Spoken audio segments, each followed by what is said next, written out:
Yes, Mr. Scott. Thank you, Sergeant. Sir.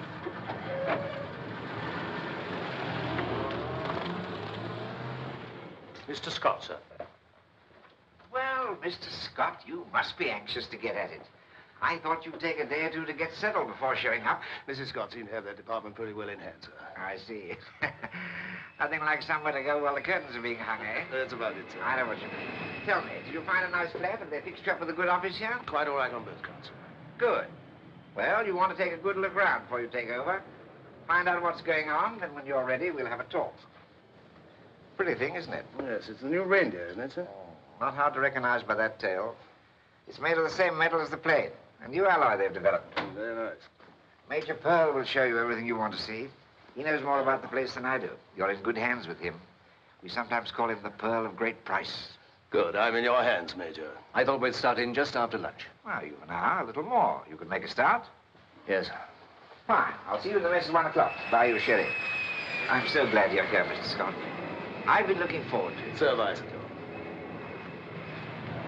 That's the original building, the balloon shed. Began here with balloons in the 70s. It's a very long time. All the strength tests to check safety factor group here. A lot of work just to find out if the engineer mucked up his mathematics. Nothing much to see until something breaks, and that always happens when you're somewhere else. Not much point in this. Flying boats are pretty well obsolete, of course. Part of Boffin's paradise, this is. Mind your step.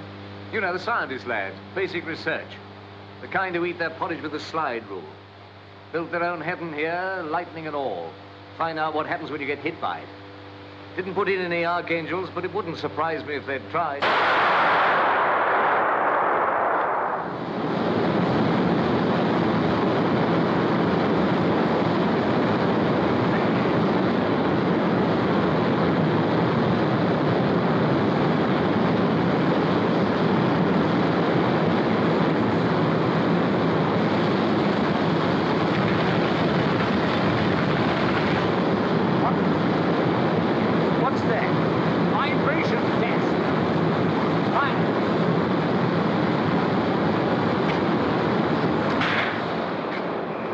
This is the test No, now, Major Pearl, I must Mr. Honey, this is Mr. Scott. He'll be in charge of metallurgy, so you'll be working under him. How do you do? Now, I don't allow That's anyone... quite an arrangement you've got there, Mr. Honey. It's the tail group of the new Rutland reindeer, isn't it? Yes, yes. What are you doing to it? I'm vibrating it. Yes, but I mean, what are you after? What do you expect to happen to it? I expect the tail to fall off. Excuse me, please.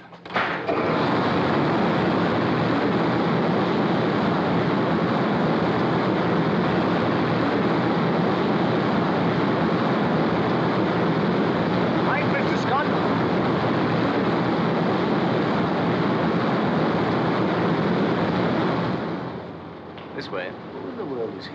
Oh, that's Mr. Honey, Mr. Theodore Honey. He's a Yank.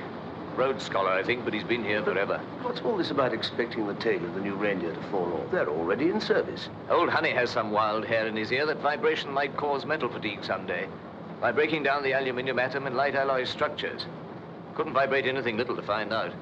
All boffins are a bit crackers, but I suppose he's the worst. Air screws are down there, if you care to see them. Of course, they're as dead as the dodo bird. Same with engines. We'll be all jet in no time.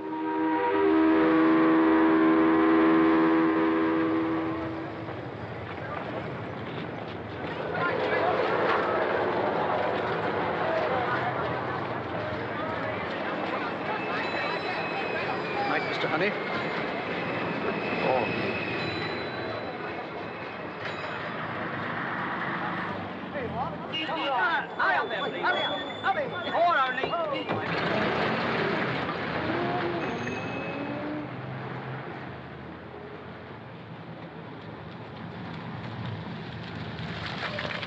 Mr. Honey, can I give you a lift? Why, I seem to be going your way. Oh, no. No, thank you. I wouldn't want to take you out of your way. Where do you live? It's Farnham. It's quite a way. I go right through there.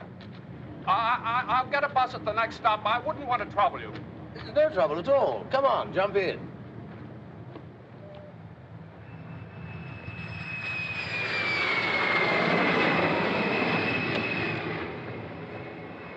Why did you throw those in the bag? Oh, thank you.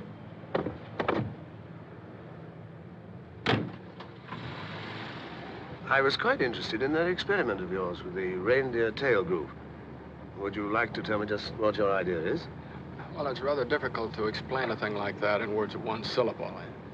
Well, I have managed as much as 2 syllables on occasion, Mr. Honey. Well, to put it as simply as I can, the purpose of my work has been to arrive at an end result for the original theoretical hypotheses of Kersling of Ball and Shilgard of Uppsala, in which they postulate vibration as a source of energy. I reasoned that since this energy does not appear in any of the ordinary forms, such as heat or electrical potential, it must be absorbed by the metal itself, and that sufficient absorption would result in nuclear fission of the aluminum atom in an isotopic form with crystalline affinities. I see.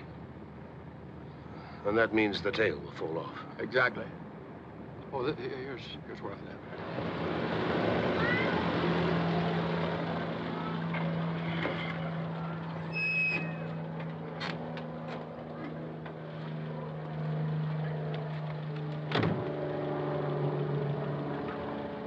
Thank you very much. Would you care to come in? Thank you. I'd like to. Oh, I'm afraid all I can offer you is some sherry. Well, that'd be very nice. Oh, probably not very good. I've had it quite a while. Well, perhaps it's time we tested it to see if it's suffering from fatigue. Oh, that wouldn't happen to sherry. Well...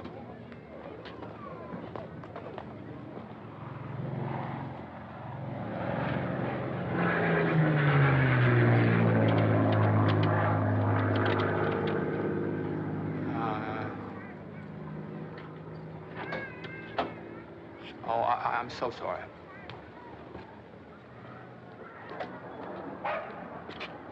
It's the one next door. It's very easy to do, you know. You're new to Farnham, Mr. Honey. We've lived here 11 years.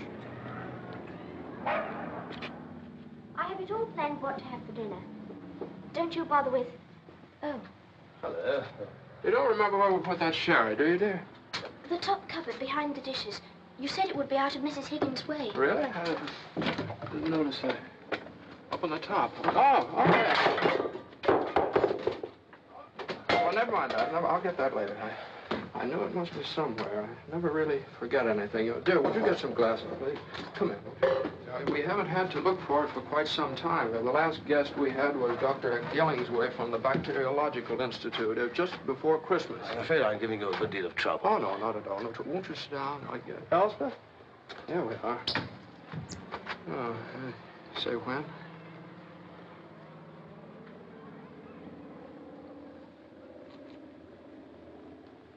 I guess Mrs. Higgins did find it. I'll get some more. Look, I wish you wouldn't bother. Oh, no, it's no trouble. It's just around the corner. Need some... Elspeth, will you entertain Mr... I don't believe you told me your name. Scott. Scott. This is my daughter, Elspeth. How do you I'll be right back.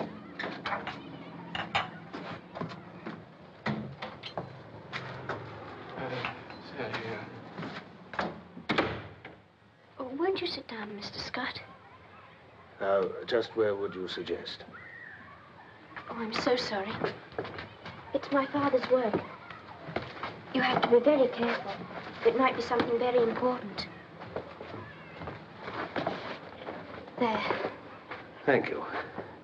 It seems as though your father does quite a good deal of work. Yes, it's very hard being a scientist.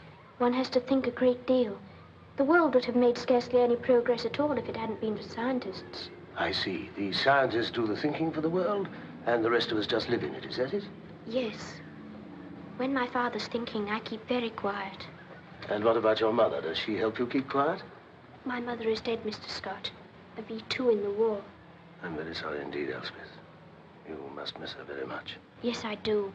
My father does more, I think. I try to do things for him the way she did, but I'm not very good at it yet. You see, I'm still a little young. I'd like to show you the house if you would like to see it. That would be very nice. This is the living room, of course. Would you like to see my room? Yes, I would, very much. This way, please. And this is where you sit quietly while he does his thinking? Yes. What do you do? Oh, sometimes I think. And then I'm training Theodore. That's Theodore. It's a kind of experiment to determine his capacity for the association of ideas. I tie his food on the string to see how long it will take him to learn to ring the bell when he's hungry.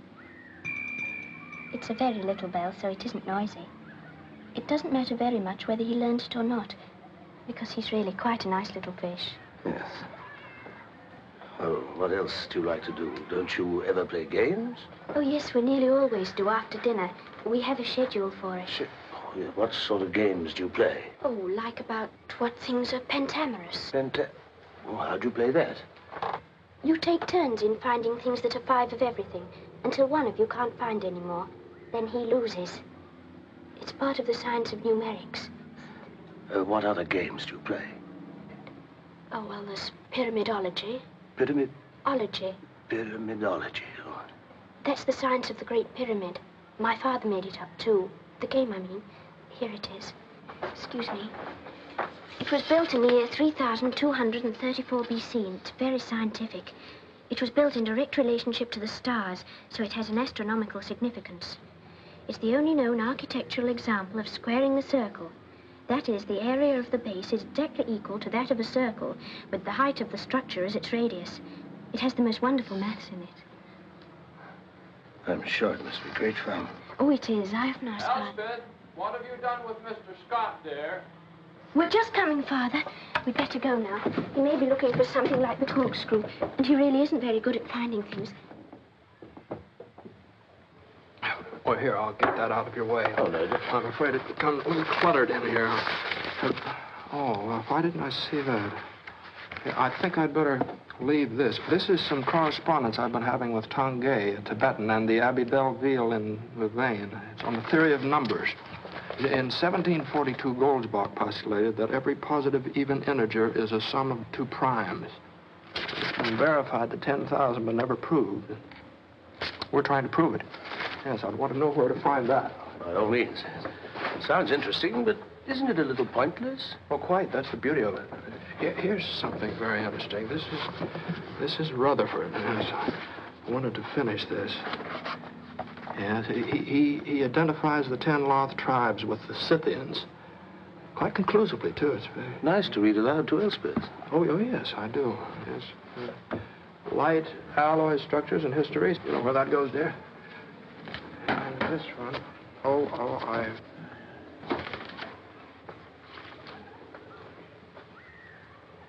Here.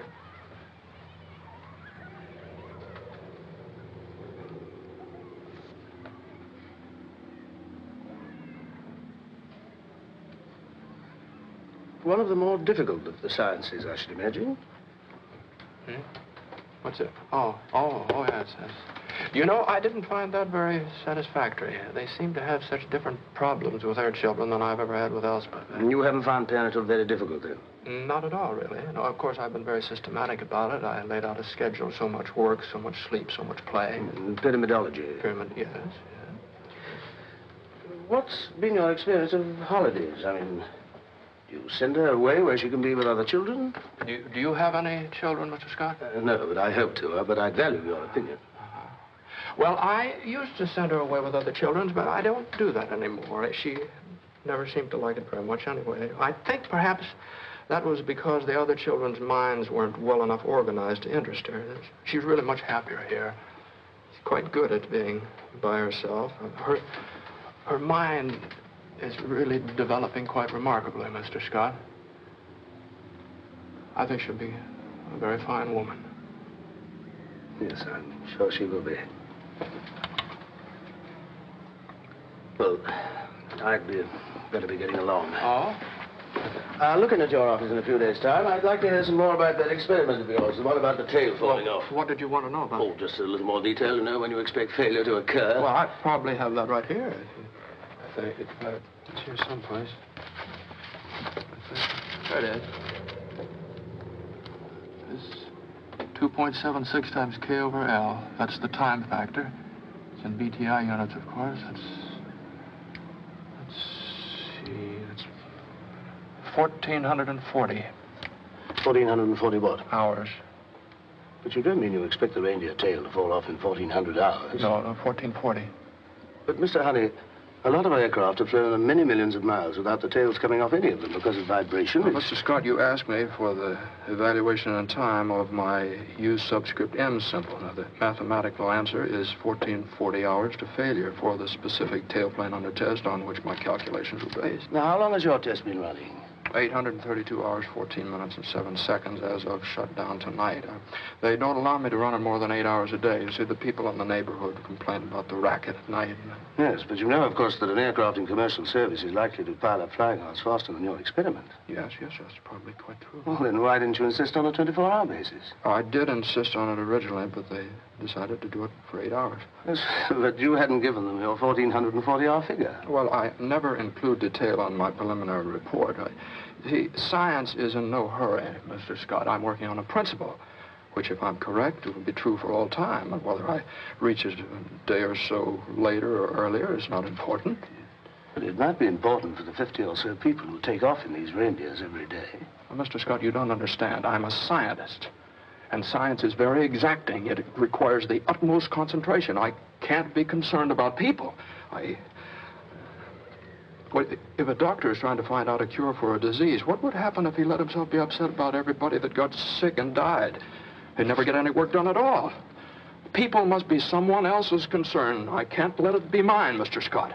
Now, you can find my preliminary report in the files, and I don't wish to add anything more to it at the present time. And if you'll excuse me, I think I'd better be getting home.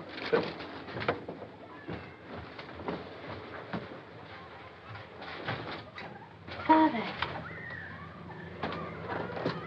Oh.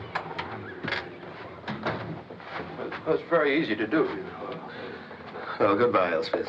Goodbye, Mr. Scott. Goodbye, Miss Annie.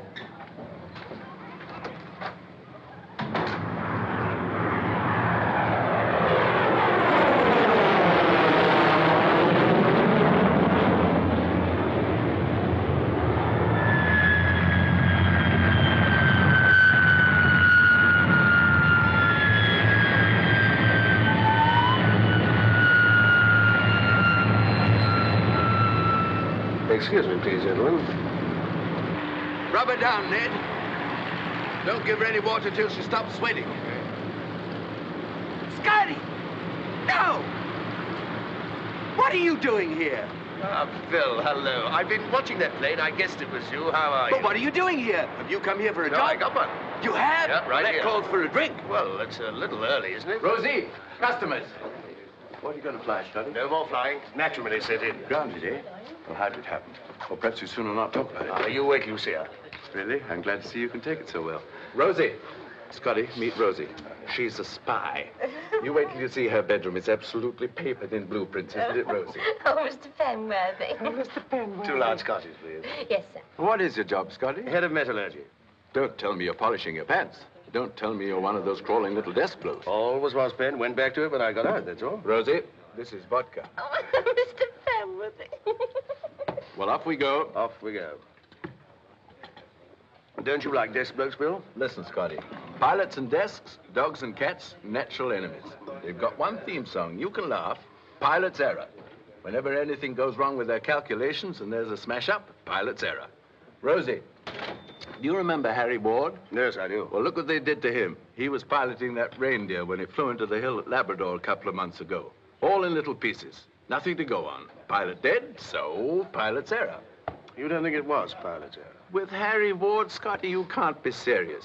They said he was dropping off altitude in an overcast. He wouldn't do a crazy thing like that if he tried.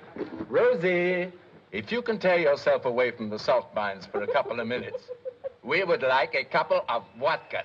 Oh, Mr. Penworthy. 7 to 10 degrees angle of descent. Motors full on when he hit the hill. Obviously was in control. Dropping off altitude in the overcast. Pilot's error. He didn't reckon on that hill. Do you know how many hours it had flown with tests? How many hours it flown with tests? Yes, I can tell you that, Mr. Scott, certainly. Just 1 minute. They flew a lot of tests, simulated flights in weather. Total number of flying hours before estimated time of crash, 1407. 1407. That's right. Have you any photographs of the wreckage? How many would you like to see? We cover everything here, Mr. Scott. We leave nothing out, I assure you. Reindeer crash. Photographs of wreckage. Any particular part of the wreck? Yes, the tailplane. I want to see a photograph of the tailplane. Yes, I remember now. They didn't find the tailplane. Nothing unusual in that, I assure you. The plane turned over as it hit the hill, caught fire, wreckage spread all over the place. Thick undergrowth, you can't see 10 feet. The investigation... Yes, thanks very much. I'm much obliged. All right. We send someone to Labrador. Comb through that godforsaken country for a section of the tail spar and take a fine hiding from the taxpayers when we find there's nothing to it. All the ruddy decisions to make and never one you can be sure about. One thing you do know. A boffin has to be a bit balmy to be a boffin. The line between genius and being just plain crackers is so thin, you never know which side you're on. Nor when they've crossed it either. Tchaikovsky, I'm told, one day began to eat raw goldfish. And Molière discovered suddenly that he was better off standing on his head.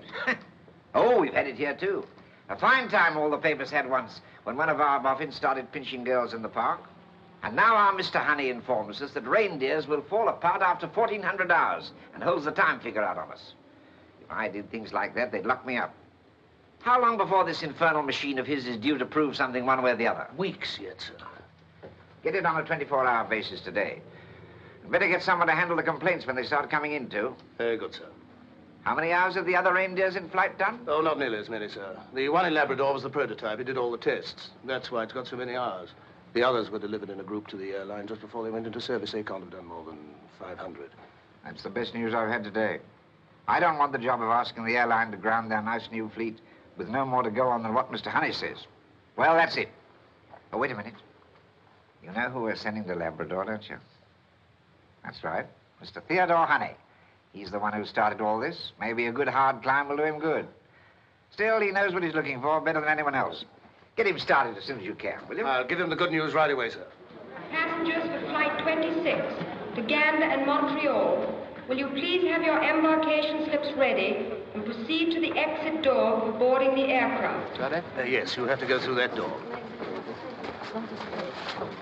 Every stitch he has in the world is in that bag. You can't say he squanders what he makes on himself. Well, have a good trip, Mr. Honey. Don't worry, we'll look after us. Oh, well, that's very kind of you. They'll look after you, dear. Yes, I know. Have you got your sandwich? Oh, Yes, I have. Tomato, cheese, and there was some nice fish. Goodbye, Daddy. Goodbye, dear.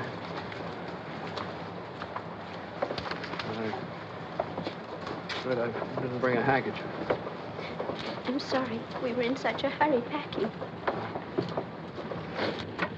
Mr. and Mrs. Brooke Holt, huh? That's right, thank you. Your name, please, sir? Honey, Theodore Honey. And your embarkation slip, please.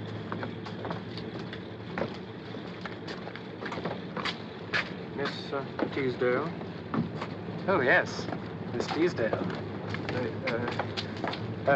Thank you, sir. Oh.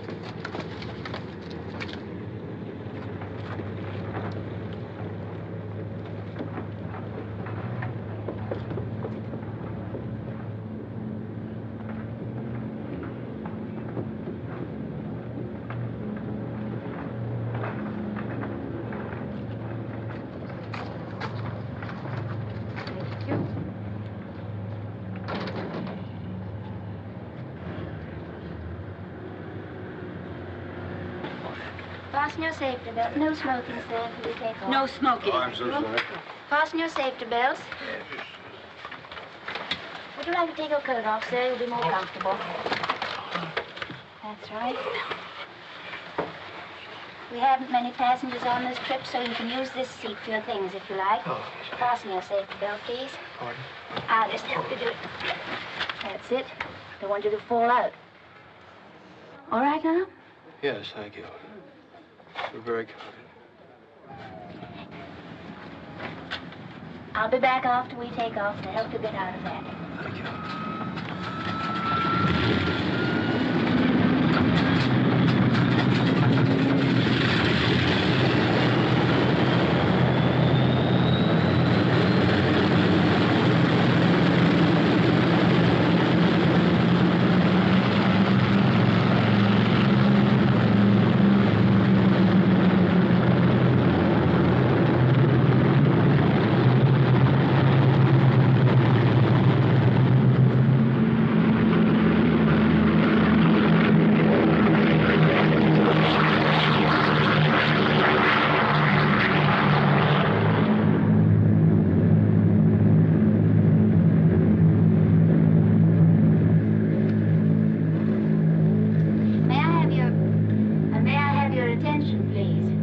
unfasten your seatbelts now and smoke if you like.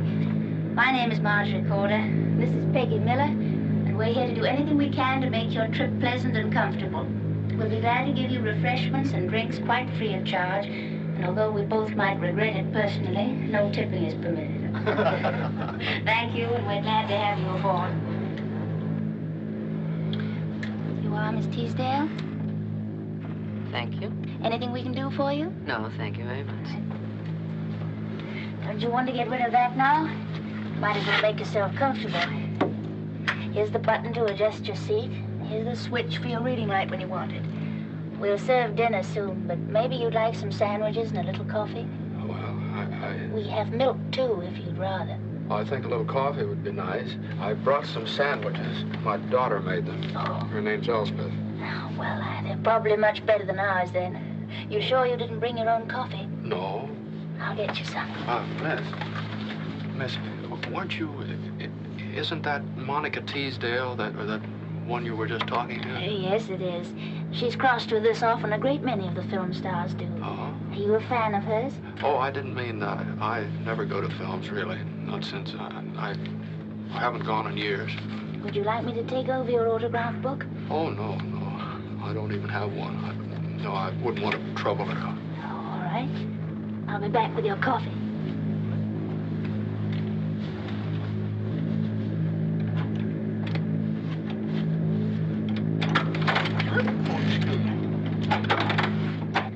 Wish the baby on you, but I've got one making his first trip. Sometimes they're worse. Brought his own sandwiches. Hey, the skipper can't find his cloud glasses. He thinks he may have dropped them in here. Have a look round for them, will you, Peggy? He's quite a bit worried.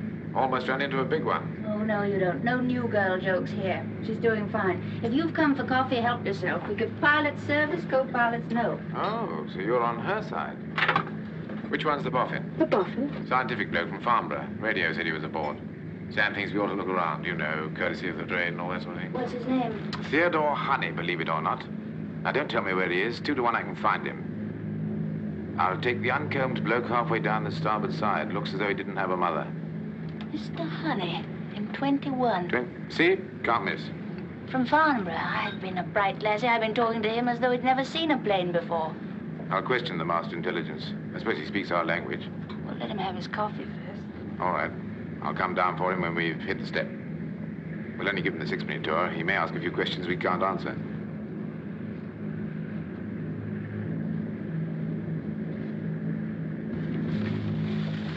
You are, Mr. Honey? No idea you were an expert on aviation. I deserve a prize for talking to you as though you'd never flown before. Oh, well, I never have flown before. What I know about airplanes is more when they're in pieces. Well, you seem to be quite famous. Captain Samuelson sent down word he'd like to show you over the plane, flight deck and all. They don't do that for everyone. Well, you're all being very nice, but I think you'd be interested. These new reindeers are beautifully equipped, radar and everything. Is this a reindeer we're in? That's right. A nice new shiny one. Well, I think I'd like to see it very much. Well, the co-pilot will be down for you, but don't hurry. Enjoy Elspeth's sandwiches.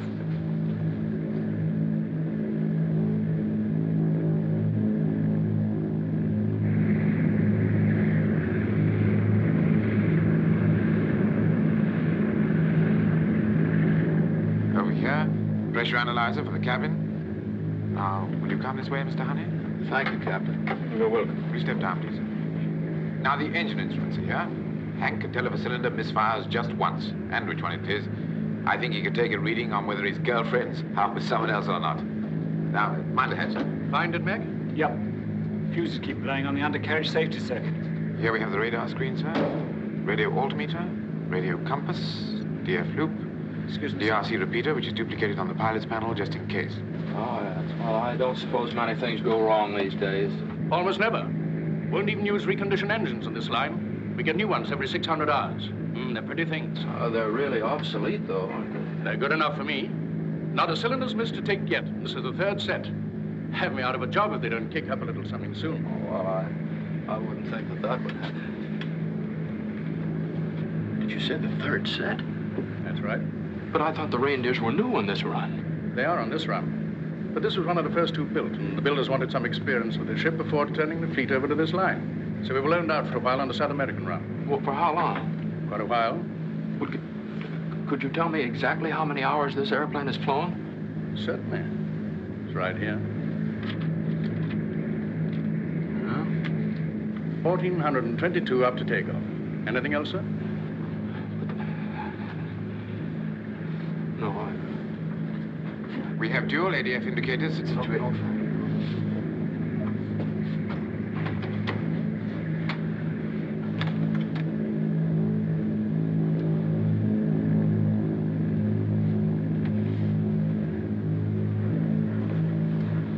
Well, did you learn all about airplanes?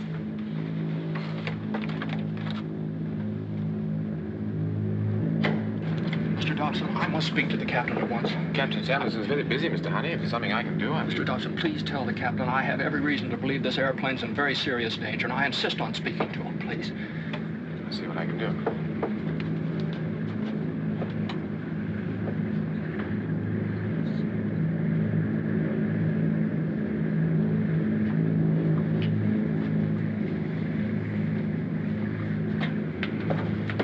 Well, Mr. Honey, what's all this about? I understand you're not very happy about something. Captain, this airplane and everybody in it is in very serious danger, and you must turn back at once. What sort of danger? Captain, I've been working on a theory on nuclear fission. I used the tailplane of a reindeer as a basis. According to my calculations, it'll fail in 1,440 hours. Now, I see, but now this is a theory. Now, I assure you I've done a great deal of work on this, Captain. This airplane has flown 1,422 hours as of takeoff. The tailplane can fail at any moment. Mr. Honey, I don't believe you realize the very strict procedures under which an airline operates. But have you ever heard of an airworthiness certificate? But this is something entirely new, Captain. Nobody knows anything about Why this. don't they know?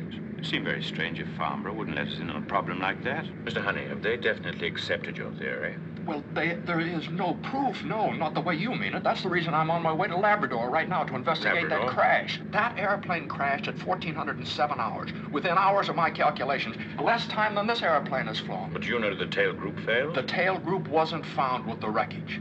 Every minute that But the we truth of the spend matter is that apart from the coincidence of the crash, all of this is just your opinion. Now look, Mr. Honey, would you feel happier if we went down together and had a look at the tail spar? It won't do any good. It'll happen very suddenly. One moment the tailplane spar will be perfectly normal, and the next moment the whole character of the metal will change. And the tail will break off, Captain, quite suddenly, and you'll go into a dive from which you can't recover. Your only chance, Captain, is to turn back immediately. You can cut your inboard engines to break up the vibration frequency, land at the first available airport. And if you don't do it, Captain, this airplane's going to crash into the sea. We're all going to be killed.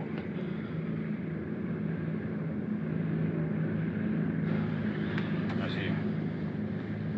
Tell you what I'll do. I'll radio back a full report of all you've told me. And if London tells me to turn back, I will. Meanwhile, I'll cut the inboard motors, as you suggest. It'll make us late at Gander, but I'll take that responsibility. But I warn you, there won't be anyone at the airport to make a decision like that. And this time of day, they find it very difficult to find anyone who can. Very well, Captain. Let's wish ourselves luck.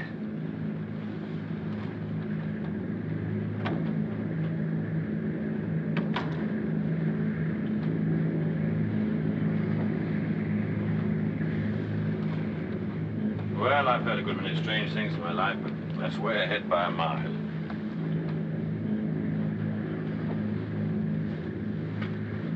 Oh, you better put it on the horn for London, Peter.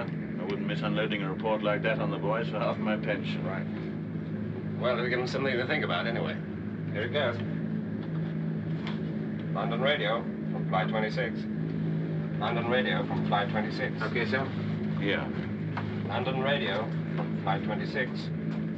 Over.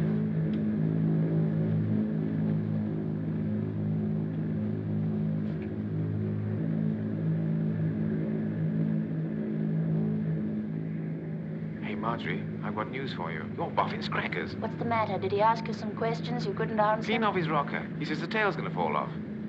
He didn't. He did, and with variations. Sam thinks you ought to keep an eye on him in case he gets violent. But he didn't seem to be like that. Thinks you ought to stop it vibrating. Ruddy little squirt. I'd like to vibrate him. Sam says ring through if you need help.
there anything I can do to help?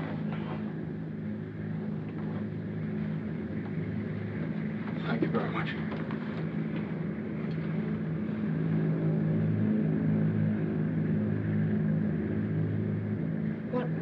What's all that about? Like the tour they gave him, I suppose, so he's having one of his own. Coffee, Sam? No, thanks, not just now. I want to get some cigarettes from my bag.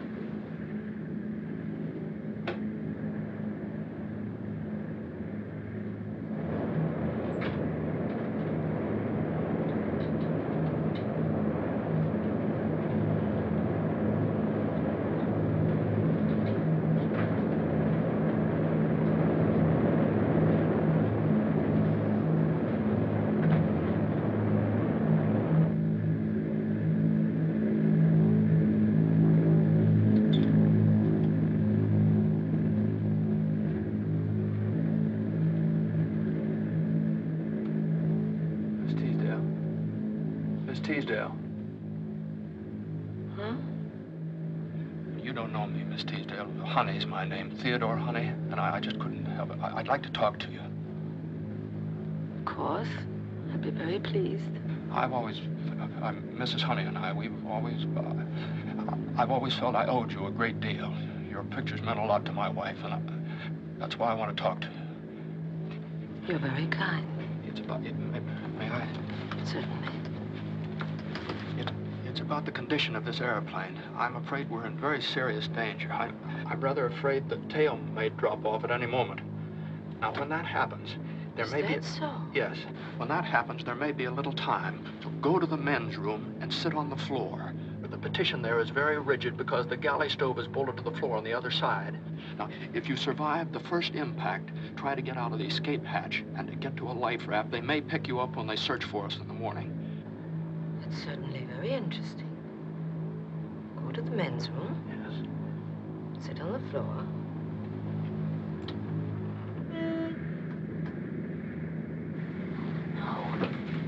According to these calculations, I'm afraid Miss Teasdale's very tired. We really ought to let her rest for a while, don't you think so? Yes, well, I'm a little tired. But thank you very much, Mr. Honey. Please, Mr. Honey. I'm sorry. I was only trying to help. I'm sure you will. Some other time, perhaps.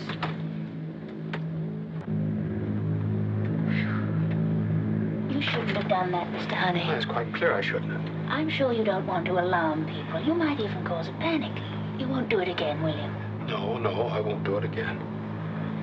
I know you're very worried. Isn't there anything I can do? You know all about this, don't you? Yes. The pilot had to tell me. You've been very kind to me. I'm sorry I made trouble. Oh, no, Mr. Honey. You really didn't make any trouble. It's only that... I think I'd like to tell you what I was trying to tell Miss Teasdale. Well, do, if it'll make you feel any better. Well, I think I know more about this than either you or the captain. I think I know what's going to happen. And if it does happen at this altitude, there'll be a little less than 3 minutes before we hit the water. Now, there's one place in this airplane where a person would have a chance to survive that impact. Come with me. Now, the first sign of trouble, go in here and sit on the floor with your back against the partition here. See this partition? Here, I'll show you. This partition is very rigid because the stove here is bolted to the floor. I tried to tell Miss Teasdale that because I felt that I owed her something. But now, I want you to know, I won't talk to anybody else. It's good of you to have told me all this, Mr. Honey. No one's worried about me like that for quite a while. Yes, but you will remember what I told you when it happens. I'll certainly remember. I can't promise to do it. I'm one of the crew, and there are quite a few things to do if anything happened like that, but thank you just the same. Do it if you can, though. I think we're going to be all right, Mr. Honey. But in any event, there's nothing we can do about it. It's kind of you to worry about me, but please don't. Why don't you try and get some rest instead? Yes, I'll try.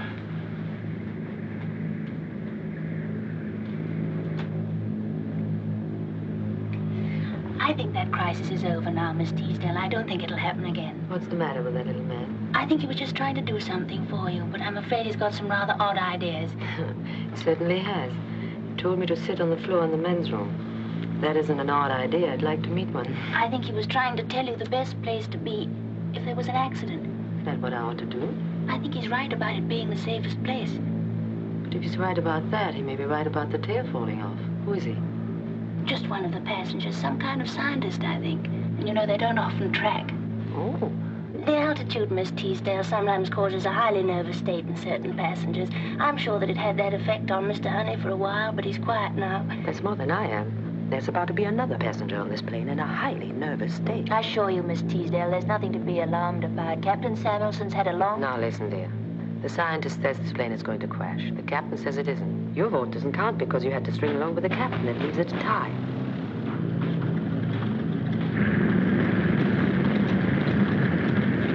What's that? He seems to be saving fuel. I wouldn't do that without a reason.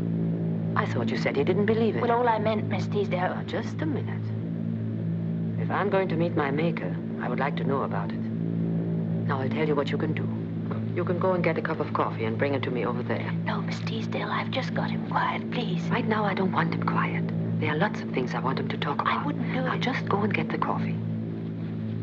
Mr. Honey, I was only half awake, and I only half heard what you were trying to tell me. May I sit down for a minute? Yes, certainly. Thank you. Would you like a cigarette? No, thank you.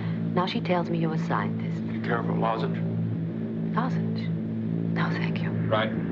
Will do. Listening up. Airport say they can't make any decision about turning back, and they've never heard of any trouble with the tail. But they'll try and contact someone at a higher level at the airline or the ministry, but it may take some time. Till then, they want you to use your own judgment. They also want us to keep an eye out for a small boat. Some crackpot trying to sail the Atlantic single-handed. Fine. He may be in trouble. Mm-hmm. Well, if we see him, we'll stop and ask him what we ought to do about it.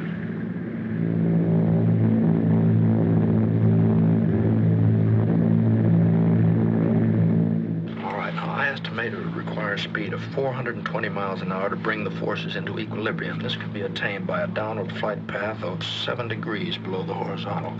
That angle would keep us from plunging straight in, although at that speed, the impact would be rather severe, you see. I see. I don't see it all, of course. But I do understand that when you think something out, you don't stop halfway, do you? But the pilot, he should understand you. Why doesn't he turn back? Well, it was rather difficult for the pilot. You see, I imagine that all this may sound a little improbable if you haven't studied it. Would it help if I would go and talk to him? No, I don't think so. And I think we're quite near to the point of no return, anyway. The point of no return? That's where it's as short to go on as it is to turn back. Oh, I thought you meant something else.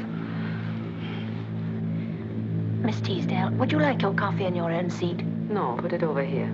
Oh, as a matter of fact, let's go back there, where we won't wake anybody, no matter how much we talk, and where I can say my prayers if I feel like it. Will that be all right? Yes, Miss Teasdale. Good, then we can all stop worrying who's going to sit where. Come on, Mr. Honey.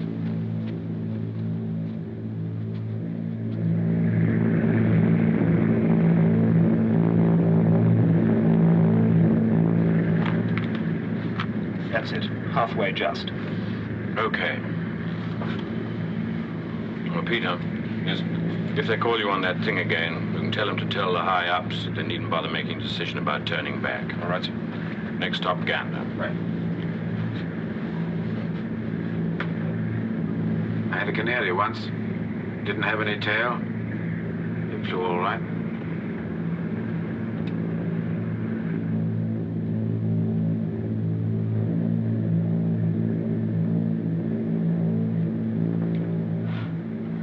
Funny.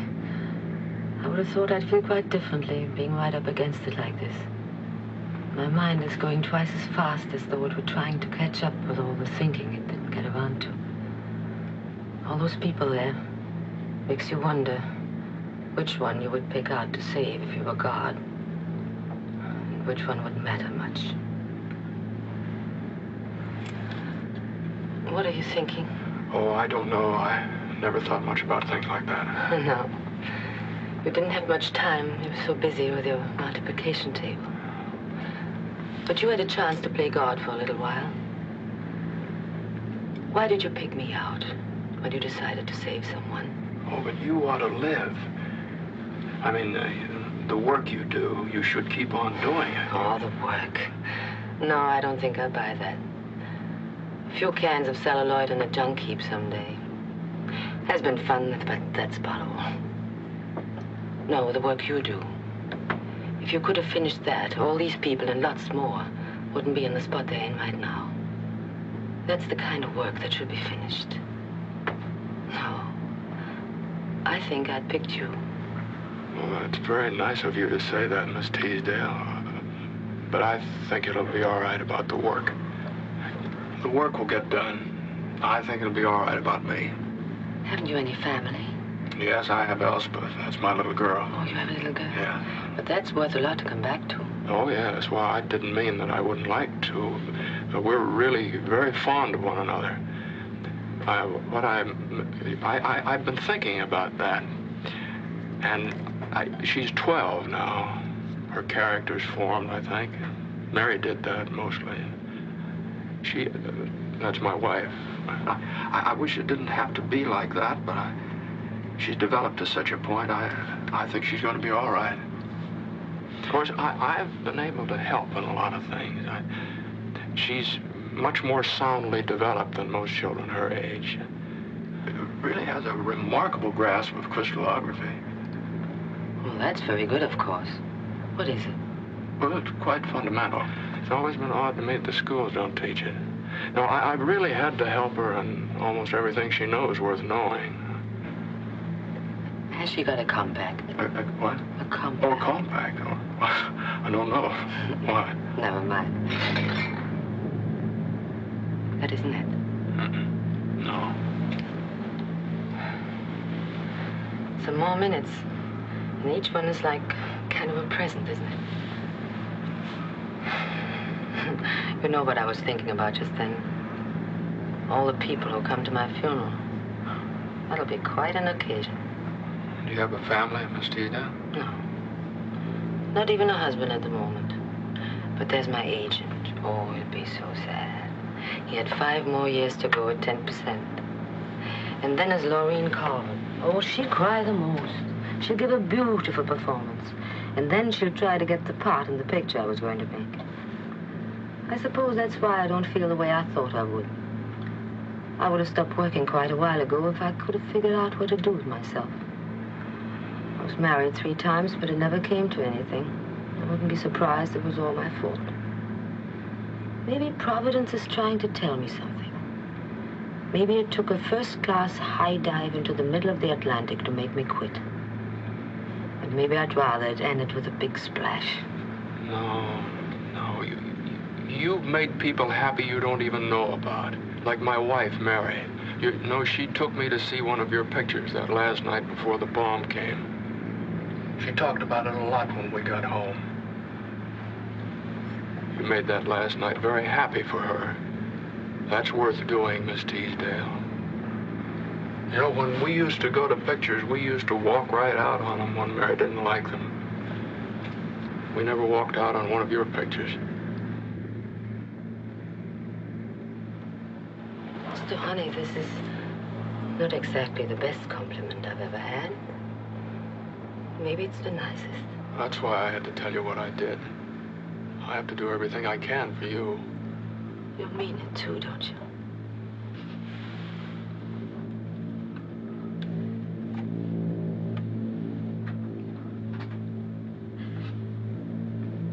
You scientists are always so busy figuring out new things. Why don't you figure out a mascara that won't run? Well, I'm afraid that's a little out of my field. All right. I'll be as good as new in a minute. Thanks for holding my hand.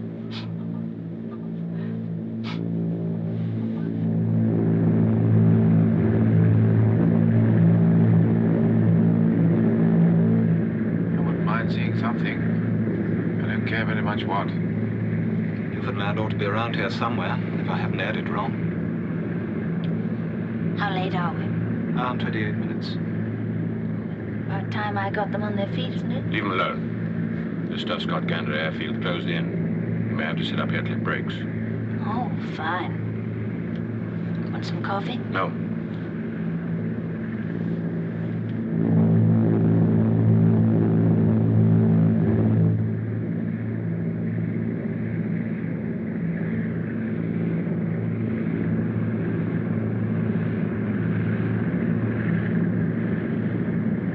Start the inboard notice to land. Hank, unfeather 2 and 3. Yes, sir. How long? Oh, about half an hour. I'll get them crashing back there. Well, take that coffee now, thanks. Right. Take it, sir. Call Gander Tower. Tell him I want the runway cleared. Tell him I'm coming straight in on a direct approach. Okay. Asking for an emergency landing. What's up? I don't know. He said it was a long story. You better phone AOA, Flight 52, and tell him to keep circling. I'll look after things down here.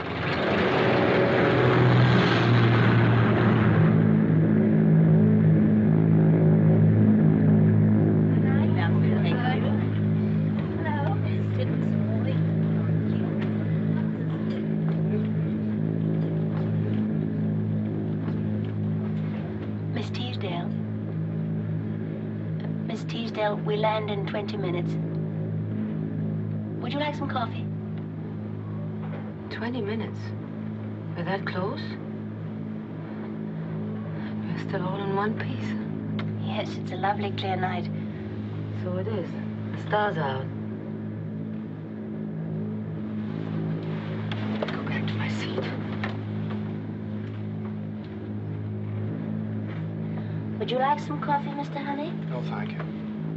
You did have rather a lot, didn't you? I'm sorry you had to be so worried, but I think we're quite all right now. We're all very lucky. You'll go back to your seat and fasten your safety belt for the landing, won't you?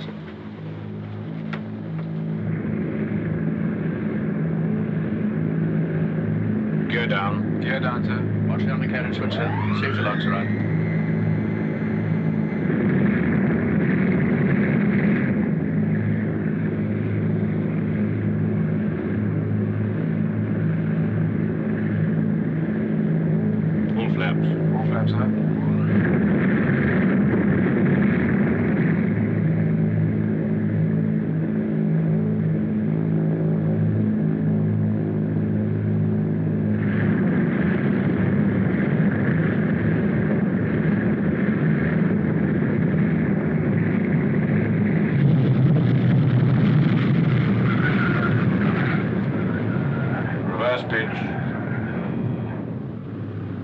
To me, I don't know what he was in such a hurry about.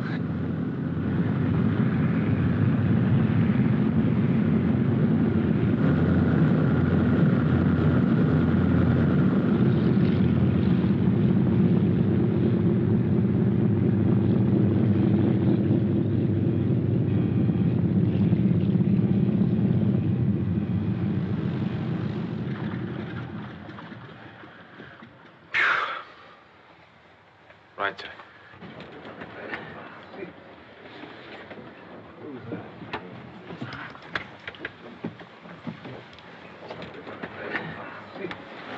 Quite a night, Mr. Honey.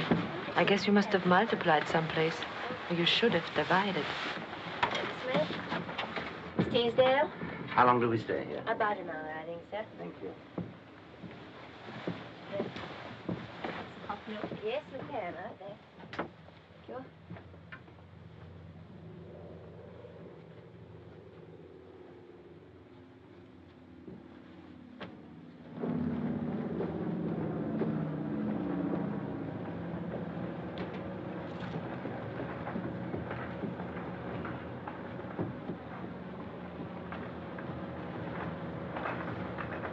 Mr. Honey. Will you come with me, please? Will you come too, Miss Corder? Wow, what was the trouble? Any news for me from London? No, not a thing. There wouldn't be. That'd make it too easy. Where's the ARB inspector? Well, he's probably asleep. Well, get him up. I want that aircraft inspected as no aircraft's been inspected in history. Every ruddy inch of it, down to the last rivet. Robson? Sir? You better break it to the passengers. There's going to be a delay. Huh? Aye, aye, sir. Miss Corder? Sir? If, as I expect, this inspection is satisfactory and we take off, I'm taking responsibility for refusing to carry Mr. Honey on the flight, as I consider his presence an unnecessary hazard. I'll arrange that all other flights leaving this airfield are adequately informed about him before they carry him. Meanwhile, it's your responsibility to see he doesn't get in touch with any of the other passengers. I don't want them alarmed by what, in my opinion, are groundless and unnecessary fears. Got that? Yes, sir. Right, let's go.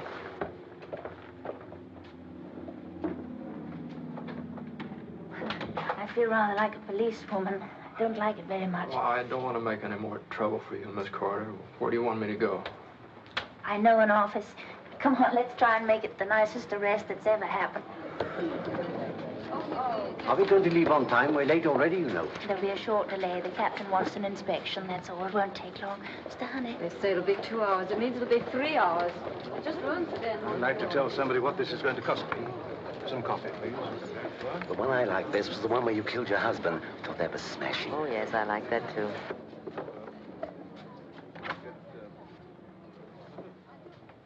Well, that's nice and comfortable. I'll bring you something to eat if you like. Bacon and eggs, all right? Yes, that'd be very nice. I think it's better that you stay here, Mr. Honey. Some of the passengers get very upset about delays. They might find out it was you and say things they didn't really mean. Well, I'll do anything you say, Miss Corder. Good. I'll be back in no time.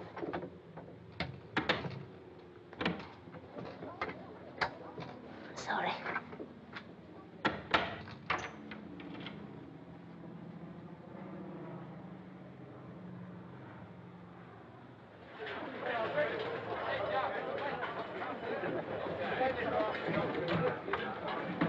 I brought your bag in from the plane. You really do travel light, don't you?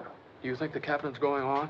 I suppose so, unless they find something wrong. Now, come on while it's hot. But they won't find anything wrong. I told him that. I wish people didn't think they knew everything. You really believe it's going to crash whether they find anything or not? Yes, I do believe that. Well, I've told him. He'll just have to make his own decision now. Just one thing I'd like to get clear. How sure are you about this? You said it was going to happen last night, and it didn't. And you said you really didn't have any proof. Well, I'm quite sure. I've worked it out through 3 different channels, and the results all agree. Of course, I won't know until the evidence of my test. But I suppose if the captain goes ahead, Miss Teasdale will go, too. I expect she will. I think she believed me for a little time last night, and I don't think she did. You know, it'd be nice if you and Captain Samuelson could argue this out and get together on whether it's going to fall apart or not. This is getting cold. That plane in Labrador, that was proof in a way. I suppose there was a stewardess on that one, too. Yes. Yes, I knew them both very well. Couldn't you believe me, Miss Corder?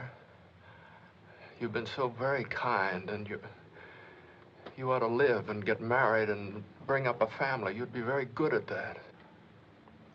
Well, thank you very much for that, Mr. Honey. You said that just about as nicely as anybody could. You know, I'd almost not go if it would help you stop worrying, but it's my job, and there's no way of making sure, and I don't think it's right to walk out on something like that. Do you know what I mean? I think everything will be all right if Captain Samuelson says so. He knows a great deal about aircraft. Now, why don't you eat that up? It'll make you feel better. All right? Attention, please. Passengers, Reindeer Flight 26. Please be ready to board your plane in 20 minutes for the flight to Montreal. Flight 26, please be ready to board your plane in 20 minutes for Montreal. Well, I'd better be going. I won't lock you in if you promise not to speak to any of the passengers. I won't. Well, goodbye, Mr. Honey. We'll see you in Montreal. And please don't worry.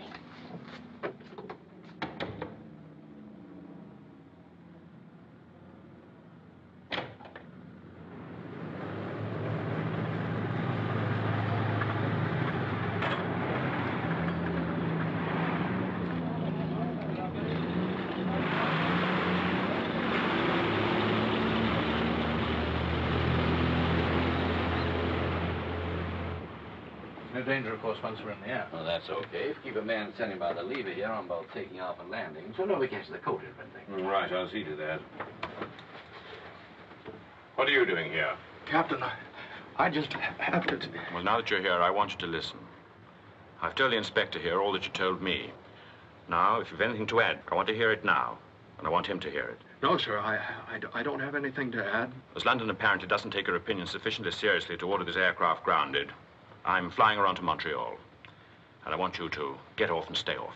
Well, Captain, you mustn't take off in this airplane. You can't do it. Believe me, mathematics is a very exact science. I've explained that already, Mr. Hammond. Captain, it'll be just like the one in Labrador. The stewardess, all these people. Now, for the last time, Captain, Mr. Hammond. Leave that alone, you fool! Cut that plow!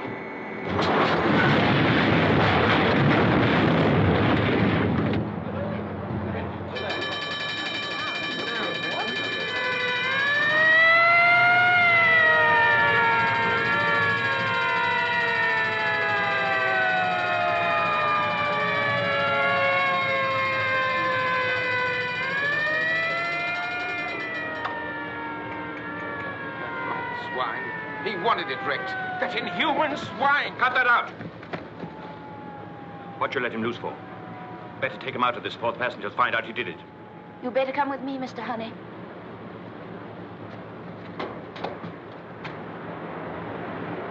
It just folded up.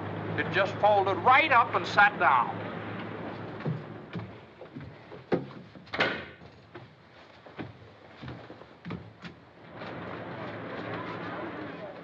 Well, there'll really be a delay for everybody now, won't there? I don't think there's any doubt about that. Tell me why. He did do it, didn't he? Yes, I'm afraid he did. If you believe in something, you believe in doing something about it, don't you? Well, they wouldn't listen to me, and the lever was right there, so I just pulled it. That's sticking your neck out pretty far, isn't it, if you just thought it was going to crack? I tried to get them to ground the airplane. They wouldn't listen to me, and the lever was right there, so I just pulled it. Don't those things cost an awful lot of money? Oh, a tremendous amount of money. Oh, this is going to cause a great deal of trouble. I should think it might. I don't know what they're going to do. I've never had any experience with anything like this before. I should think nobody has. I think this is a kind of a world record. You didn't do that one for yourself either, did you? You could have been sitting right here on the ground when we took off. Looks to me like this was the men's room deal multiplied by quite a lot. Look, you keep him here. Some of the passengers won't be too pleased about all this. I'd like to find out what the payoff's going to be. Come to think of it, I think I ought to. Oh, it's very nice of you not to be angry about the delay. Oh, it's worth it. You don't meet a world record every day.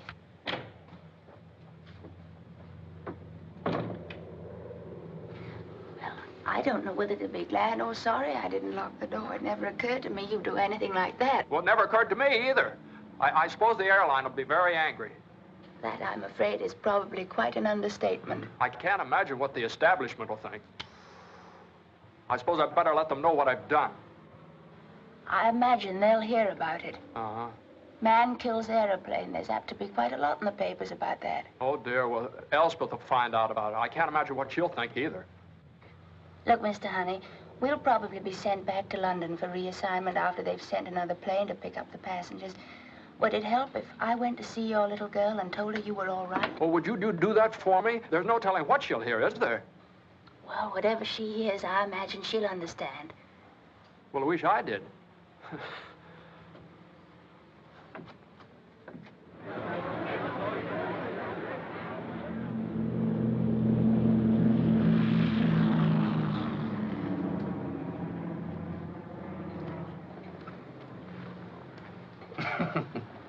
I would suggest that it is the solemn duty for anyone who can find anything remotely humorous in all this to share it with those of us who are less fortunate. Why, I couldn't help it, sir. Old Honey dropping a reindeer right on its belly. It's very funny. I see your point, though I can't precisely enjoy it at the moment. I don't remember another day like it. Half England's been on the telephone to me today. I think if one more person, friend or enemy, calls to ask if I've heard that our Mr. Honey has wrecked an aircraft at Gander by pulling up the undercart, we'd better sort some kind of order out of all this. The chairman of the airline, Sir David Moon, calling you, sir. I thought I said I'd take no more calls today. He said I was to take the telephone to you, no matter where you were. All right, I'll take it. Hello. Yes, put him through. There are quite a few other calls, sir. You surprised me. The other half's getting in fast. The Ministry, the ARB, the Treasury, every newspaper man in the Empire. Hello. Oh, hello. Hello, Sir David. It's nice to hear from you. Oh, yes, that I very much heard. I've no way of knowing what he could have been thinking of. We'll get him back for the inquiry, of course, and then perhaps when I've talked to him, I can... Oh, I don't think you could mean that, Sir David. No, I'm not at all prepared to assume he's a lunatic, at least not yet. Yes, I quite realize that, but I don't think there's anything to be gained by losing our tempers. I want... Hello? Hello? Where are the papers? I thought you'd want to see them, Sir John. I'm not so sure. Here we are. David and Goliath. Mr. Theodore Honey as David brings down the reindeer single-handed. There was one that called him the Galahad of the airways. This is better. Sir David's idea, eloquently put, was there isn't enough money in the Bank of England to pay for the damage done to themselves and British aviation by the implication of the safety of their aircraft. He did manage to sandwich in they wouldn't guarantee to bring him back, but he refused to allow any more of their passengers to travel with an irresponsible madman who went about wrecking airplanes. He suggested the RAF might carry him. They were equipped to take risks. Well, I can lay that on, sir, if he really means it. No, he means it, and we'll have to have him back to the inquiry, and that means... Miss Teasdale is here to see you, sir. Teasdale? Who's Miss Teasdale? It's Monica Teasdale, the film star, sir. What's the film star doing here? Tell her I'm sorry, I can't. Hand her over to Major Pearl. She said she wanted to see you about Mr. Honey. She crossed on the plane with him last night. Well, how can she be here? Ask her to wait 2 minutes, I'll see her. Well, gentlemen, there's one thing we can settle. You must send someone else off to Labrador. We mustn't show up at that inquiry without supporting evidence of some kind. But for heaven's sake, send someone this time who can keep his mind on what he's trying to do. No more boffins. It is my opinion, Sir John, that even this trouble should not lead us to saying that all scientists are foolish men and not to be trusted. From what department did the gentleman come who took a bath in the public fountain and subsequently conceived the brilliant idea of pinching girls in the park? I ask you to remember, Sir John, that the last time we decided not ever to mention this incident again. Right. I think that's all for today, gentlemen, except for finding out what film stars have to do with all this. Johnson? Yes, sir. Ask Miss Teasdale to come in. Very good, sir. Mr. Scott, I'd like you to stay. Good day, gentlemen. Sir John, I assure you. Good night. Good night.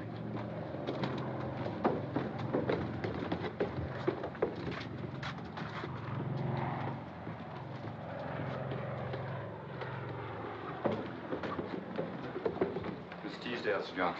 How do you do, Sir John? How kind of you to see me. Not at all, Miss Teasdale. Let me present Mr. Scott. How do you do? You're his boss, aren't you? I've heard a great deal about you. Sit down, please. Thank you. Did we hear correctly that you were on the plane last night with Mr. Honey? That's right. But I don't understand. How did you get back here? There was a plane coming through headed this way, and I got on it. But if you want to know why I'm here, that'll take a lot longer to tell you. Did he ask you to give us any message? No, he doesn't even know I'm here. If you couldn't give us any idea what really happened, Miss Teasdale, we should be very grateful indeed. They were going to take off, although we told them they shouldn't. And the lever was right there. He just pulled it. You've never seen such a commotion in your life. I guess a thing like that has never happened before in the history of the world. Fortunately, no. Have you known Mr. Honey long? No. I just met him last night, right after we took off. He came to tell me that he thought we were in trouble. But why should he want to alarm you, a passenger, when there was nothing you could do about it? He thought there was something I could do. He gave me his reasons, and they were good enough for me. Did you believe him? What did he do? Explain his theory? He did, and I believed him. Did you understand it? Not a word. Then I don't understand. Oh, it isn't so hard, Sir John. I don't know much about mathematics, but I know when a man knows what he's talking about. Have you a light? Of course. May I smoke? Certainly. I don't understand a thing about his theory, but I've learned quite a lot about Mr. Honey, and I know he isn't crazy like they're saying out there. That funny little man is brave and kind and on the level, and he believed what he was telling me. But even I can see it's going to be awfully easy to settle a lot of things by throwing him to the wolves. To say he's crazy and let it go at that. That's why I wanted to meet the people he worked for. To see if they're going to stand by him. Somebody's got to, you know. Miss Teasdale, I'd like to pay you a compliment. You believe in things, too, and that's very nice to see. But I have to add this. I don't know whether Mr. Honey is right or wrong. Neither does Mr. Scott, any more than you do. There's no way of knowing. But that certainly doesn't mean we're going to back up Mr. Honey blindly. There's a matter called the truth, which has to be served. It's a difficult thing, the truth, in a case like this. And the most I can promise you is we'll do our utmost to get at it. And we hope it's going to be on Mr. Honey's side. Well, the truth is a good deal anyway. I don't think there was much need in my coming, but I'm glad I did. Thank you, Sir John, for giving me your time. Goodbye. Goodbye. I'll see you to your car. Thank you.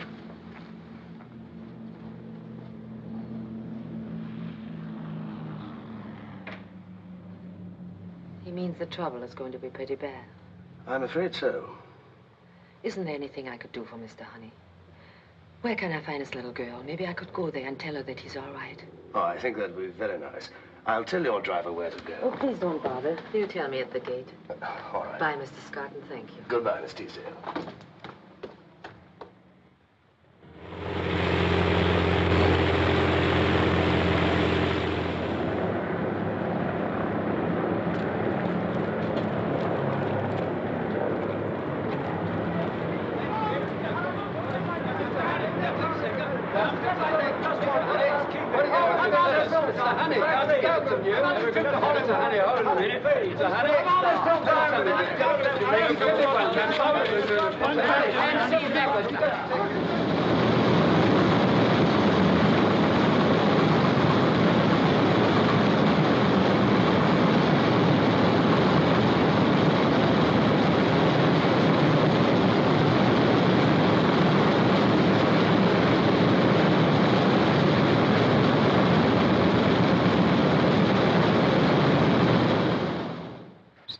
Of course I know him.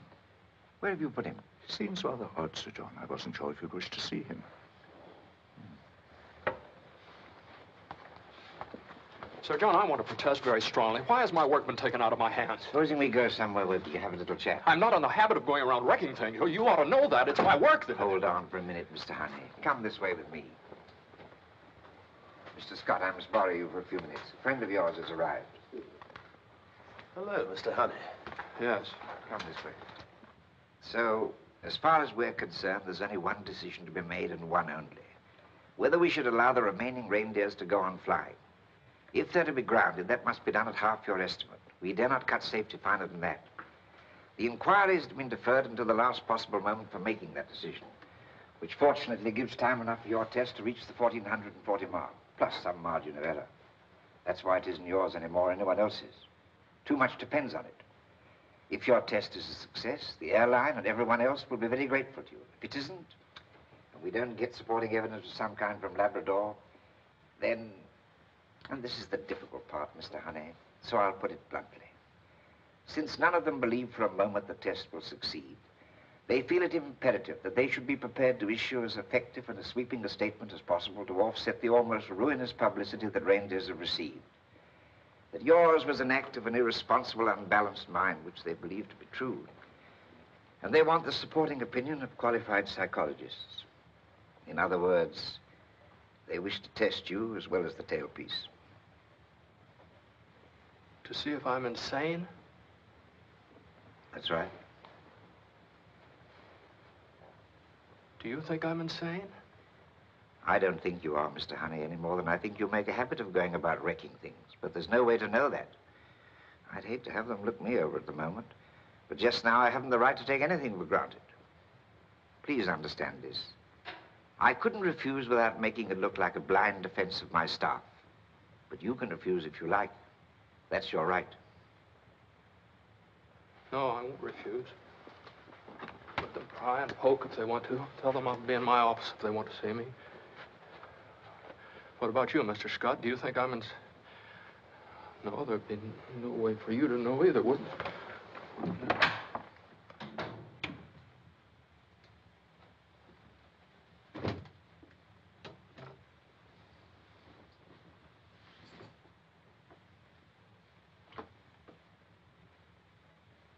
Who is it?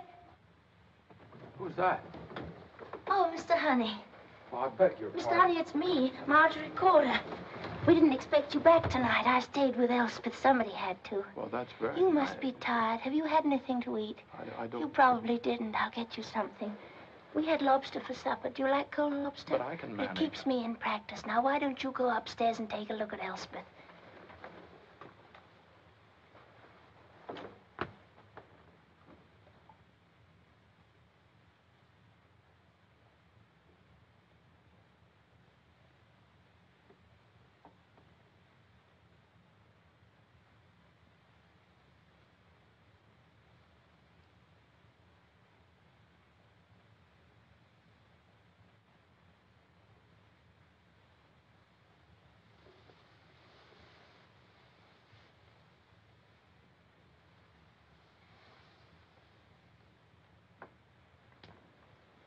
Well, did you notice anything?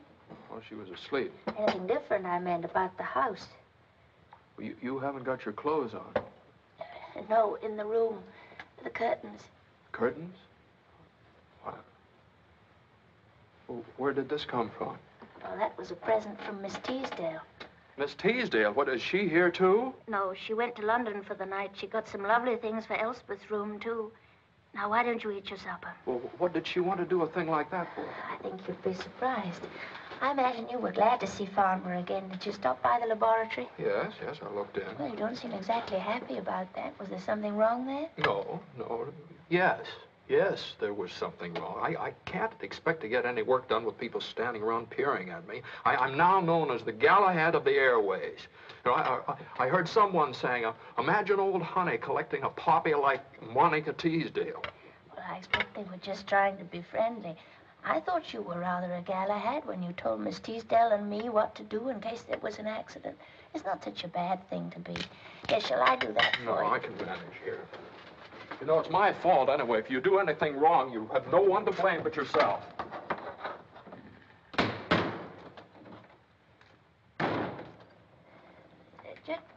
What was it that you thought you did wrong? You did think there'd be a crash, didn't you? Yes, but what I should have done is offer my hypothesis to the captain in an orderly manner and let him make his own decision. But I didn't do that. No, when they wouldn't listen to me, I kept thinking about you lying dead up there in Labrador like that other stewardess and Miss Teasdale and all the rest of them. And I wasn't orderly at all, not at all. And the lever was right there, so I pulled it. And that seemed wrong to you? Of course it seemed wrong. How is anybody going to take my work seriously if I go around doing things like that? Do you know that they're saying I'm crazy now? Then I don't blame them. You don't mean that if you had it all to do again, you just let it go ahead and crash? Oh, that's just the point. I'd probably do the same thing over again. I'm evidently quite a weak character, Miss Corder. The mistake I made was ever leaving Farnborough. If I just hadn't left there, and if this all dies down, I swear to you, I'm never going to leave my laboratory again. I think I'm a little sorry about that. I know you have to be a scientist. I know you have important work to do, but you're a person too, Mr. Honey. Well, it's evidently quite difficult to be a person, Miss Corder. Yes, I suppose it is, but... Oh, well, never mind. I expect you know what you're doing. I must clear this up. You better get some rest. You'll need it. Oh, good night, Miss Corder. Good night, Mr. Honey. Well, I better get my things out of your way. Things? What? My clothes and things. I'll move into Elspeth's room. Well, what, you mean you've been staying in my... Oh. Well, what's the matter? Well, I was just thinking of you, Miss Corder. Don't you think people will talk? Oh, I see. Well, I'm a nurse, you know. You have to be a stewardess. Would it make it any better if I got hold of my nurse's uniform and put it on for the neighbors to see? Well, I suppose that... Well, that's what I'll do then. I'd like to come back just to see how things turn out. Good night, Mr. Honey. Yes.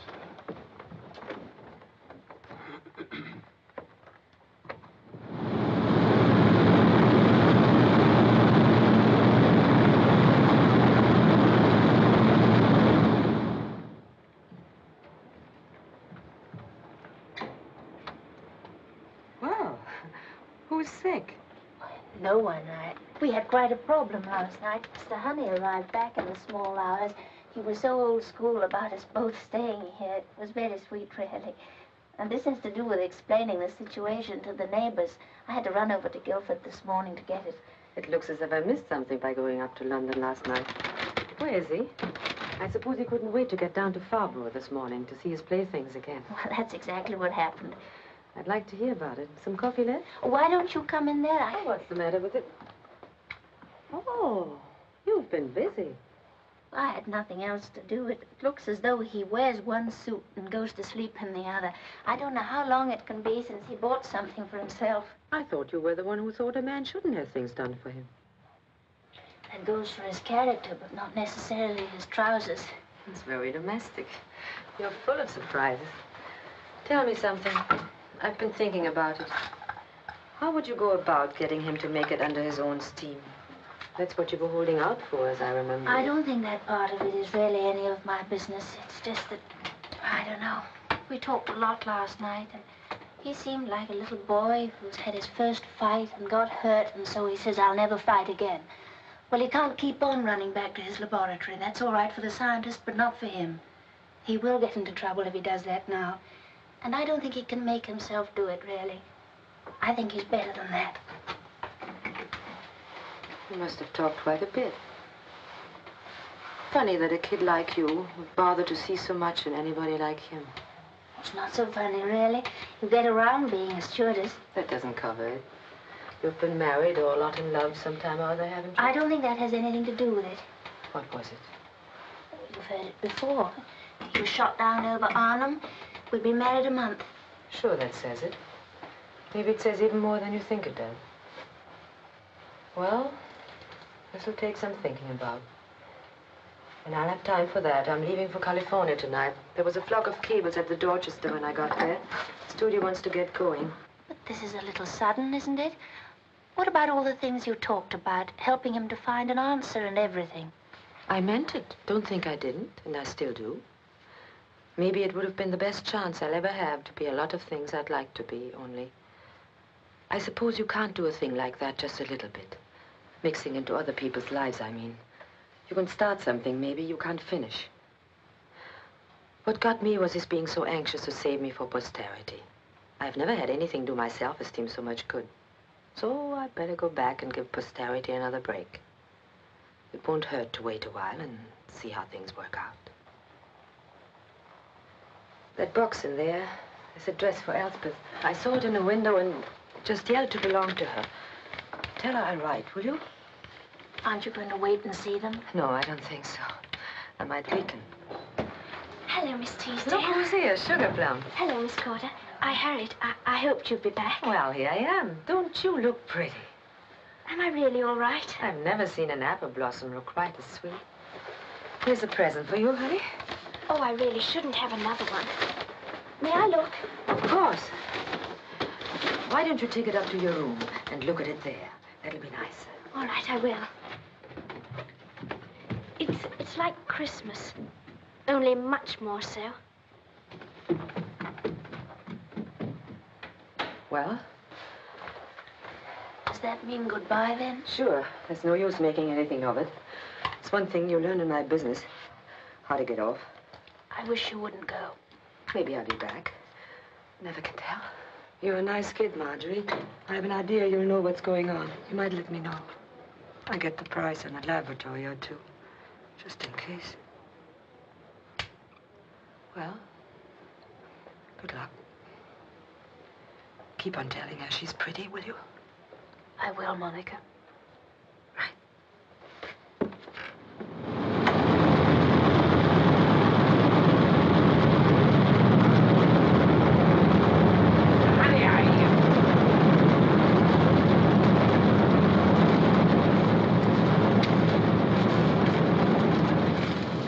Discouragingly healthy to me. What's your 0 hour exactly? 2 o'clock this afternoon. Let me know the minute it even shivers.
Not much longer. The day of the inquiry's just begun.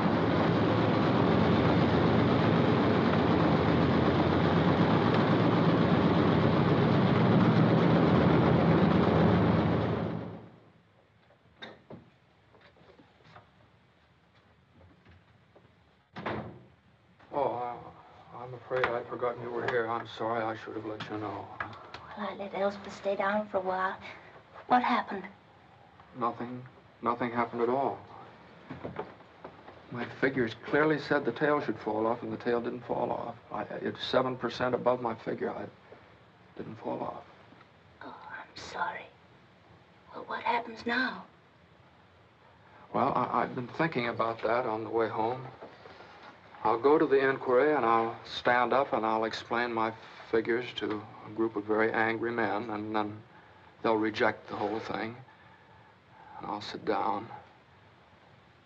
I'll sit down and listen to them say that I'm insane because of what I did in Gander. And perhaps I am. I'm not sure, you know. But qualified psychiatrists will testify to that. I talked to 3 of them this afternoon. No, that was yesterday, wasn't it? But they showed me a page of ink blots and asked me if it reminded me of elephants or tigers. Well, it didn't remind me of elephants or it was just ink blots. But I think that the truth is only that I've made a mistake somewhere in my work. I don't know where it is. But I have to have time to find out where the mistake is. But there won't be any time. And my work will be thrown out in anger, and a principle that might have had 1 grain of truth in it will be lost. But I'll sit there. I'll sit there and I won't say a word. And then what? Well, there's other work to be done, and I'll get back to doing it somewhere. With everything just as it was? Yes. I'm rather glad it's over. But you can't do that. You can't just sit there and say nothing. If you believe something is right, you have to do it if you want to live with yourself. If you don't, you'll have to pay for it sooner or later, and so will Elspeth. What about Elspeth? Everything is just to be as it was for her, too. Yes, she was very glad to have it that way. She was very happy. Oh, it's as simple as that. I see. Well, I'm sorry it's the wrong time to talk. There isn't very much point, either. It's my last day, you know, but I'd rather say goodbye when you come back. I start my job again tomorrow. Funny if they put me back on reindeers. That really would be Gander all over again, wouldn't it? No, but you wouldn't do that. Supposing I did. Would you let me?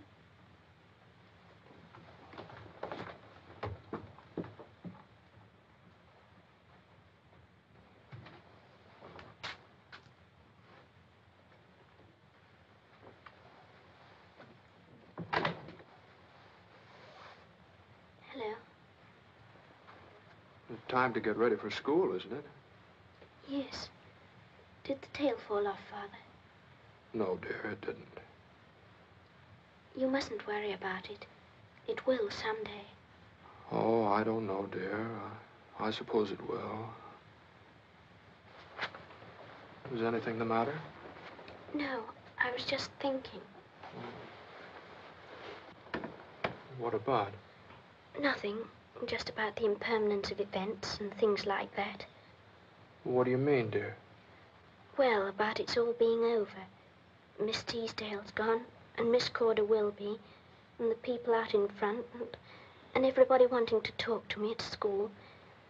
That sort of thing isn't very permanent, is it?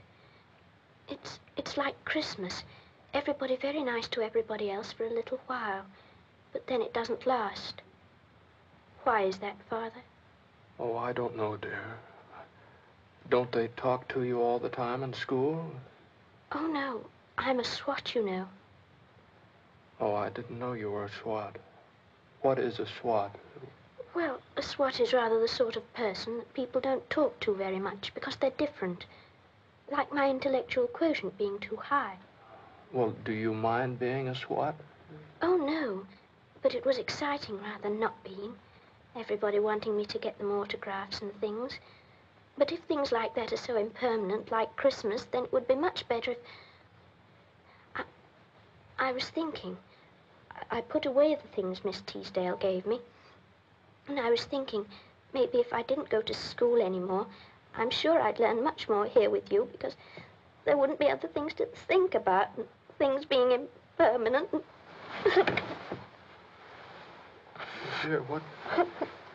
Well, you mustn't do that. What's the matter, dear? Go away.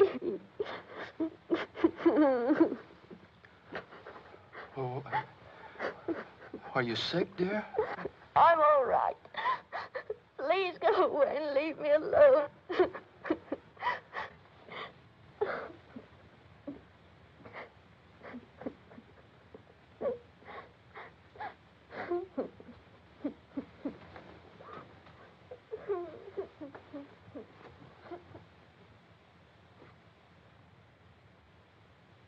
I insist that to ground the reindeer fleet, even for 24 hours, would be a tacit admission of the charge that we have been flying unsafe aircraft. And I refuse to deal such a death blow to British transatlantic aviation on what is now the unsupported opinion of Mr. Theodore Honey. I'd suggest that the kindest thing that can be said of Mr. Honey is that his is an unstable mind, with an obsession that can carry him to great extremes, as we have well seen in Gander. I submit it is not only fair, but imperative that an immediate finding to that effect be issued by this board. Well, gentlemen, my view is that Mr. Chairman, I would like to try... Now, wait a minute. Mr. Chairman, I'm going to say something. Now, it isn't hard to see what you're going to decide, and you can't do that. Now, you're talking about me because of what I did in Gander, and this isn't personal. I didn't invent the mathematics that made me believe what I did. And I still believe that there's truth in my work, test or no test. And when you believe in something, that's what you've got to do, isn't it? If you want to live with yourself. Now, I don't know what I'm going to do about this. I sat there and I thought maybe I might write the Times a letter, but I don't think they'd understand either. So, the first thing I'm going to do is to resign right here and now, so the establishment won't be mixed up in it. And then, every time a reindeer is going to take off that shouldn't, I'm going out there and wreck. Now, you may put me in jail, but they wrote a lot about me when I wrecked that one in Gander, and they'll write more about me here, and people just won't get on those airplanes. And I'm going to tell you something else. The minute anything does happen to one of these reindeers, you're going to have to think of something better to say than anything I've heard here this afternoon. That's all. Good day. That's all.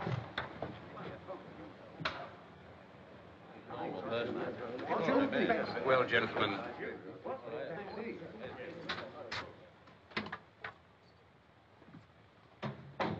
Good afternoon. You know, there was some sherry around here someplace. I rather thought I'd have some. It's over by that bookcase over there. Oh. Is it over? Yes, it's over. I didn't stay for the end. I made a speech and then I left. What about? Oh, a whole lot of things. Pretty good speech, too. So you couldn't just sit there, then? Oh, any glasses? Oh, here's some. No. I resigned. You didn't? I couldn't just sit there, could I? Well, what are you going to do to live on? There's Elspeth. Have you got any money at all, Mr. Honey? Well, I don't know how much. Where's your book? Book? Well, it's right there.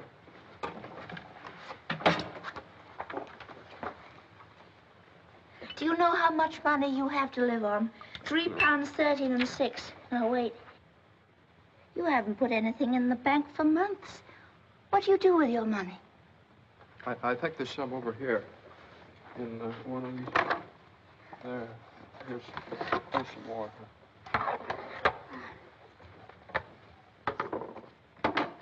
March, January, 2, 3. 7 months? You haven't put anything into the bank for 7 months? You have lots of money. I shouldn't have worried, should I?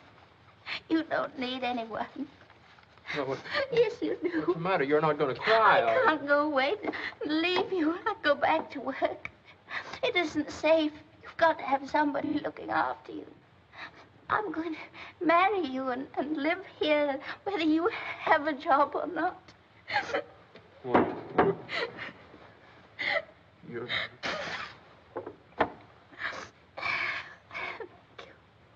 Yes, and he'll probably do it, too. We'd better go down and see him Your before secretary sent this over, Sir John. She tried to get hold of you at the meeting, but they wouldn't put her through. She said it was very urgent. Oh, thank you.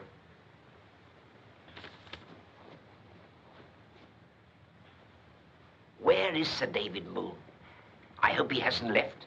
I can't wait for this. It's from Nixon in Labrador. He says they found the tail spar, and it's a fatigue fracture if ever he saw one. Sir John, I've had the most incredible piece of information. You haven't heard mine. They've just made the first test flight on our plane at Gander after it was repaired. It made a perfect landing on the airport, and the tail collapsed while it was taxiing to the hangar. I could hardly believe it. And I was to help you.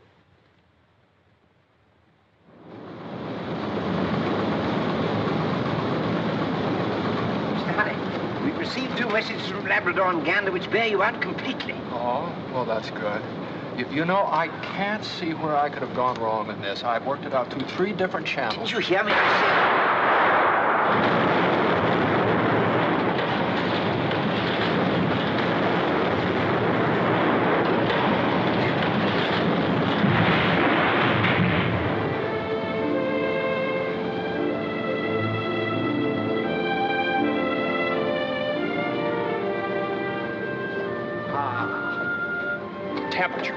Temperature, that's it. That's a variable factor, isn't it? That plane in Gander had been flying in the tropics. This test is in a heated shed. It would have collapsed on schedule if I'd lowered the temperature 40 degrees.